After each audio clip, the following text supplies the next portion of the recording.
Hello mga beshi, magluluto po tayo ng pansit gisado, overload. Ayan po yung sangkap ng ating pansit gisado mga beshi. May lechong kawali, meron po tayong picture ng manok, meron po tayong atay balunan, meron po tayong carrots, meron po tayong bawang at sibuyas. Nagisa na po tayo ng bawang at sibuyas sa may mantika na may annatto seeds or aswete.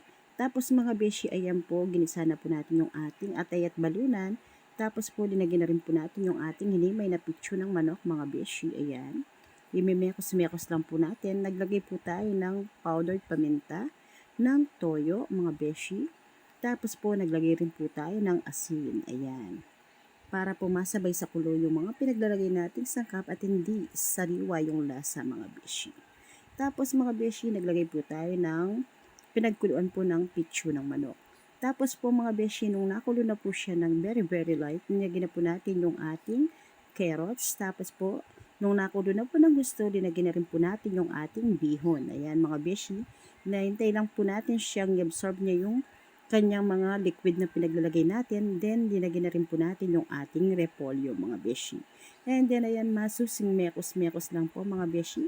Tapos po, ayan na po yung ating plating ng ating pansit. And then, ayan, nilagyan na po natin siya ng lechon kawali, mga beshi ko. And then, mga beshi, ayan na po yung plating ng ating bilao order, mga beshi. Yung pong mga nasa tab, pasabay order po yun, mga beshi ko. Ayan na po yung ating lechon kawali, pansit gisado, lechon kawali overload.